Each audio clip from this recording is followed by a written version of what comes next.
Hello everybody, and welcome back to Single Women Retiring Abroad. This is video number 5, and today's topic is how to decide where to move, where to Blaxit, where to retire, and why. How do you come up with a way to decide where you're going to retire? You know, a lot of people say you need to write down your must-have. Do you have to have good climate? Do you have to have ease of transportation? Do you have to have health care? And knowing yourself. One of my favorite lines is know thyself. I know myself. I know what I like. I know what those are some non-negotiables, right? So you need to come to the understanding that what applies, what's important, supremely important to someone else may not be as important to you, and it's okay. Like, we meet people here who love to be in a place where they can fish. So if you want that, if you can go fishing for hours, then you want to be by the beach, and not just any beach, right? Certain beaches here in Panama are for like surfing. So you're gonna have a lot of young people, a lot of visitors coming. Is that what you want, or do you want a secluded area? So people really come to the understanding of what is gonna make me happy, okay? So you need to come up with that. And I think I've come up with one little thing that could help you with the decision making. But before we get any further, my name is Maggie Lazar. I am a retired nurse practitioner. I've been retired here in Panama since 2023, only about 14 months. But I've been coming, several times. I made several visits before I decided to retire. So that's what we're going to talk about. How did I come to Panama? What made me choose Panama? And a lot of time I get some messages from someone, maybe they saw a post that I wrote, and they say, why Panama, right? So it's just like if you're in business and they say you have 30 seconds to say what your business is about. My 30-second commercial for Panama would be climate, tropical, food, closeness to home, 3-hour flight, and I'm home. And the diversity of people is important to me. So you need to come up with your own list. So before I forget, if you like the content that I'm talking about in these videos, please like the video. Apparently there is something called the algorithm, above my pay grade, but that's how the brainy people on YouTube just kind of find a way to say, oh, okay, they like your video, then we're going to show it to so many people. Anyway, the goal really of these videos is to help you to make the right decision for you. So the more people get to see it, the better. And there are a slew of videos out there. People are interviewing expats all the time. Expats who are older and traveling. People who call themselves slow travelers. I'm not one of them, even though I like to travel. People interview digital nomads. I'm not one of those either. And we have an excellent group on YouTube called 60 plus black expat women or something like that. That is very popular. And you have black expat, black women expat. There are all kinds of names. People here in Panama, people in Mexico. Yeah, making videos. I mean, it's information overload.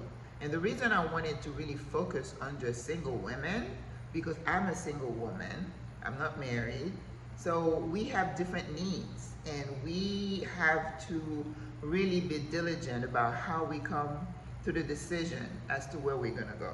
Okay, so like the video, share it, and of course subscribe. The notification bell is important because then it lets you know when I pop a new video. And so far I'm doing good. This is number 5, and I've been posting one every single month. So you hold me accountable, okay? So one thing I wanted to mention when I finished the video yesterday, we talked about the 450,000 retired Americans living abroad we said that that number is probably higher. But there were a couple of things that kind of made a jump in those numbers from, like, let's say 2010 to 2021. It's called COVID. I wrote an article about the Great Resignation in terms of healthcare, how nurses are retired. I'm one of them. People have changed professions because of COVID.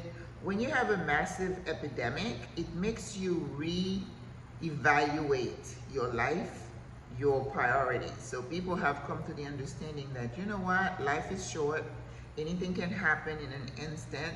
So therefore, I'm going to do something that I love. I'm not going to kill myself for an employer. And some of us would say, we have 2 or 3 years left for this magic 65. We're just going to run with it. We just say, okay, enough is enough, which is what I did. So there are articles written about the Great Resignation leading to the Great Retirement. Okay? So you have a lot more people that have just went boom, boom, and retired. So of course that reflected in those numbers. I just wanted to put that little caveat out there. So let's say you said, after everything we've talked about, whether it was COVID, whether it's age, whether it's health, whether it's you've had enough, you've decided, okay, I'm considering retirement. Maybe I'm jumping ahead, but you're doing the math and you realize with everything you talked about, healthcare, cost of living, you're just not going to be able to make it unless you get a second career and you're still work for a paycheck, which is what we're trying to get you away from. Stephanie Perry will be proud of me because that's what she keeps saying. Quit your job, quit your job. Well, I don't have a job to quit. So you've decided. So how do you come with a name, a place? I'm going to tell you. There are different ways you can consider an area. It could be that maybe in your younger years you took a gap year like a lot of people do, and you go to Europe and you visit, and you say, oh my God, I fell in love with Spain, and that's happened. I fell in love with France, and I thought I would come back one day, but now that I'm thinking of retirement, I'd like to go back and explore those 2 countries or other countries. So many times people have a connection to a place that they want to explore further. That's one way. The other way could be that you have some familial ties to the place. I've met, several people here in Panama who were born in Panama. Parents had emigrated somewhere else, and then now that they're retired, they want to come back. So that's an easy decision, an easy way for you to say, let me go back. And I've even met Panamanian who said, I was born here. I left when I was a baby. I have never been back here. Africa is the same thing. A lot of us want to go back to the motherland. We want to go back to our roots. So we have like an emotional and ancestral tie to a place. So those could be, ways that, because if you go and you look around and you say, well, how do I figure out, where do I start? Those could be where you start. The personal connection, because you made a trip and you felt attracted to the place. Maybe you have family in that area, and maybe you want to explore, you want to go back to your roots like in Africa, okay? Another way could be just by hap chance, like me. I came to visit the canal. It was just, bucket list item, right? I just wanted to say, because you should have a list of places you want to visit, ideally. If you've never traveled, you've never left your little town, wherever it is, and now you want to move abroad, chances are you're not even considering that. People who want to be expats are people who have traveled. Hopefully, maybe there are some who haven't. Good. Good. But most likely, there are people who like to travel anyway, right? And then again, traveling to a place to visit and then going to live are 2 different things. So you have to understand it's not going to be the same. And that's why a lot of people are disappointed and find out they really can't make it, because it's not the same being a tourist as being a resident. Okay? So we talked about how you might come up with some places. I personally recommend that you keep that number to about 5, right? You could say, I like Africa. Well, Africa is a big continent. There are 54 countries. Which country would you want to consider and why? So my little system here, I just created a document that kind of help you, and I will attach it in the description. I call it the Blaxit Workbook, right? How do you look at different things and you check them off and say, okay, yeah, they have that, they don't. How you come up with a numbering system. All right, so retirement should not be just a wish at this point in the process, should be a goal. And a goal, you want to put a timeline. You say, okay, maybe, I've heard people say that in many other Facebook posts, I'm thinking of retiring in 2025, in 2026, which is good. I applaud that because you're giving yourself time to do the work that you need to do. You should be like an Inspector Gadget. You should be rational and get your information down. Even though you had an emotional connection to a place, it may not be the right place for you at this stage in life. Like I said, if I were 20 or 30, I could probably put up with a lot of different things, like when I was in Africa. But I'm older. You have to be realistic in your thinking, okay? So you want to look like things like geography. How close is the place to where your home base is? Infrastructure, road, access, sidewalk, handicap friendliness, which we don't have here in Panama, okay? Healthcare, how accessible, how affordable, emergency services, how quickly can I get to a hospital if I need to, because you're older, remember, things will happen.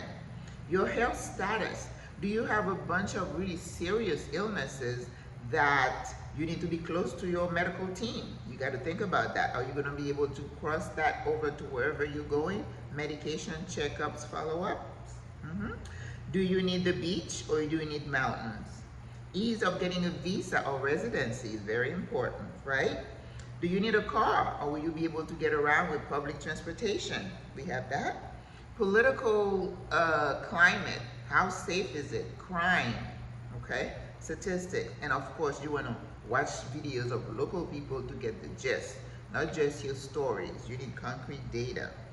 And government support, is the government support friendly to foreigners and retirees? Because like I said, we are a cash cow. We just bring our dollars, but we also bring a lot of other baggage too, which is another story we can talk about.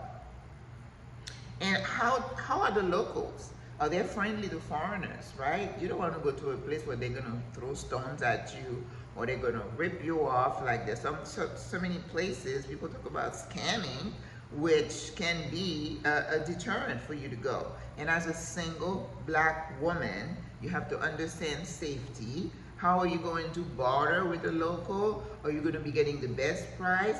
Do you have people around who can support you? Because that is a reality, okay? So I have created a PDF and I'm going to put it in the description. It gives you like, I think 14 parameters of things that you'll be looking at. For some reason, I didn't put crime, but you can add crime in there when you print it out or you're working with it. And then you have your 5 countries on the left. Like I did an example for you with Panama, and Panama scored like 12 out of 6 out of 14. 12 out of 14, you give 1 point for every parameter. That's pretty good, right? If a place only had 5 things out of the 14, you might want to reconsider. But you got to follow the data. If some people are like that, they'll do the exercise, they'll have a place that really doesn't match, but oh, I want to go, and then they go, next thing you know, they can't stay. So be your own advocate and try to minimize the problems as much as you can. That's what I meant. You have to be an Inspector Gadget about that. So again, we talked about how you would come up with a decision as to where. Give yourself 4 or 5 that you want to evaluate, and then the one with the best score, just go for it. Get a notebook, watch videos, watch documentaries, and learn as much as you can. I hope you found this helpful. Again, I'm keeping it to 15 minutes. I will see you tomorrow. God bless you. Au revoir. À la prochaine. Bye bye.